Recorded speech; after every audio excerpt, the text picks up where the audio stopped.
Hello everyone, welcome back to Global Government News.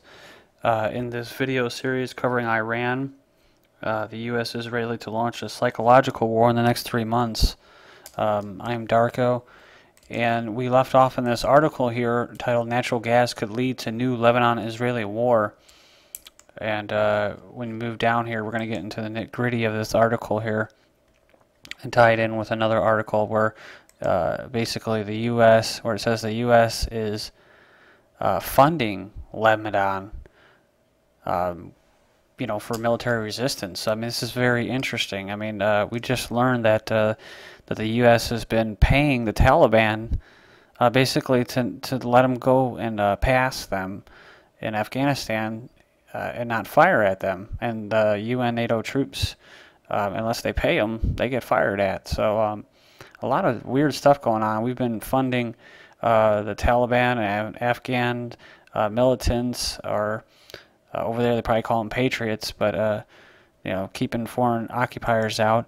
But over there, yeah, we've been funding Pakistan, and just with these new WikiLeaks documents coming out, it looks as though we, the U.S., have been funding the Taliban also and indirectly through Pakistan.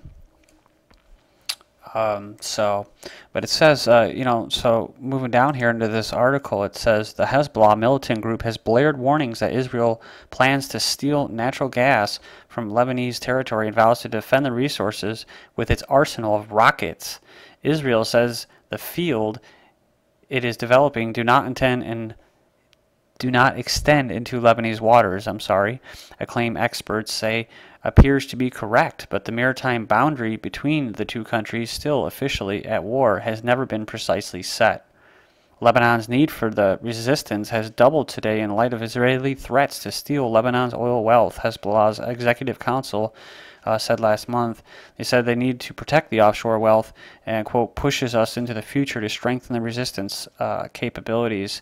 Said the threats cast a shadow over what could be a financial boon for the both nations, with energy companies finding what appears to be substantial natural gas deposits in their waters.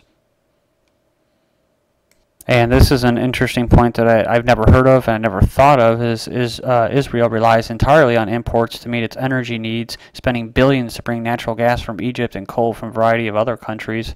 It says Israel's always looked for oil, a senior research fellow at the Tel Aviv University said, but I don't think it ever thought of itself of becoming a producer. And now that you've got a high-tech economy that's doing quite well, that comes at added bonus. And it says Hezbollah's warnings, however, quickly fouled the announcement by Houston, Texas-based Noble Energy.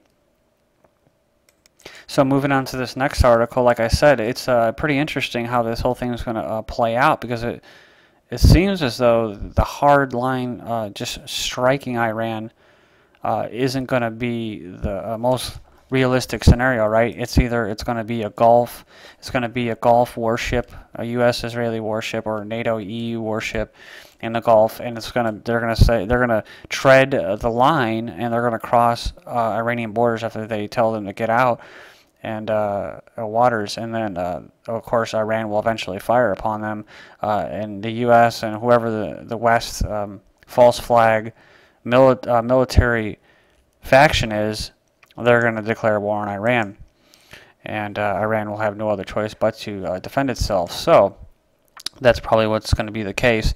If not, you're going to have what I said before, these two countries that Ahmadinejad was declaring or predicting we're going to be attacked by the U.S., whatever these two Middle Eastern countries would be, most likely Syria and Lebanon, would drag Iran, the East and the West, into almost like a world war. So that's what you got going on now. And then you have U.S. arms Lebanon amid warnings. And hopefully you guys are checking out these dates, July 27th. These are all recent, the last couple of days. An American official visits Lebanon, except for the articles in the very beginning of the last video. Those were all within the past week or two. An American official visits Lebanon, discussing Washington's military aid to Beirut amid Hezbollah's warning that the U.S. spends millions to damage the resistance. The United States Assistant Secretary of Defense for International Affairs met with the president And the officials said Congress had approved of $100 million in military assistance to Lebanon for this year. The sum has amounted to $500 million in recent years. So there you go. So it makes perfect sense, right? Because if this shit goes down, we, for whatever reason, we support the Zionist movement in Israel. So whatever happens, we will side with Israel, and then Lebanon will become our enemy. But see, we funded them. We built them up, just like the Taliban in the 80s, you see, and just like we're paying them now. And just like most of the militants, like when we went into Iraq, that were considered to be enemies, oh, all of a sudden now they're our friends, and now we're paying them. But then, you know what I'm saying? It's all just a bunch of crap. Like I just watched a video today saying that Al-Qaeda never really existed. It was just a very generic term made up by intelligence agencies where they put Osama bin Laden, their rich, wealthy aristocrat from Saudi Arabia, on the front, and loosely tied to them, so then they can go and attract all these radicalized Muslims who are just pissed off that people are in their country and the West and all that and what they're doing.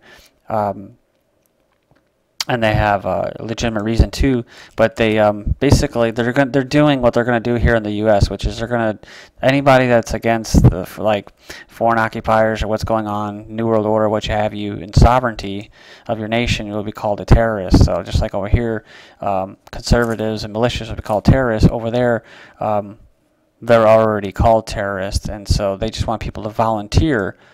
Just like over here in the U.S., people will volunteer for this generic militia that they'll have with a head man that's probably working for the CIA. So that's how they work. Moving on.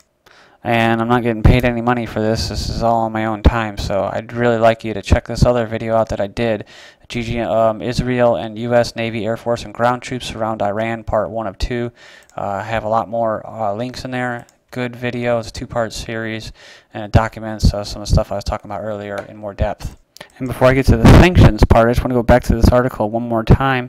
On the bottom here it says 2 months ago, insiders at the annual Trilateral Commission unwittingly leaked the information that globalist interests are planning a war with Iran, citing the country's fierce nationalist outlook as hampering to an embryonic structure of global governance. Less than a month later, in June, Bilderberg delegates also voiced their support for airstrikes for the first time. So that's the big thing that I want to big point that I want to make. That's why I think that they don't like them, is because they don't want big central foreign international banks in their country, and they are nationalists, and we do not want to go to war with them. And that's what I'd like to stress in these videos, is that you do not want to go to war with Iran. They have over 1 million-man army that will fight to the death. And they are a developed nation, and they pretty much want to be able to defend themselves, which I guess I can respect, right? We fund terrorism much as they do, just as much as they do, and so developed countries do fund terrorism just as much as other developed nations do. So just keep that in mind. Sanctions, just going off this article from the Daily News that was published today. It says here the European Union placed new economic sanctions on Iran on Monday, following a similar move by the U.S. and a 4th round of UN sanctions. So the UN applied sanctions on Iran recently, and then U.S. Congress applied sanctions on Iran recently, which Ahmadinejad replied, "We will retaliate if you try to back up these sanctions." So this is the 3rd set of sanctions against Iran and embargoes in the past 3 months. Iran's quoted in this article, CNN, new EU sanctions, quote, unconstructive. I'm not sure if that's a word, but it probably means deconstructive or not constructive. But it was posted today, and it says Iran was defiant Tuesday after EU approved new sanctions against the country, saying measures were ineffective and unconstructive. The sanctions are punitive measures and a hostile move against Iran.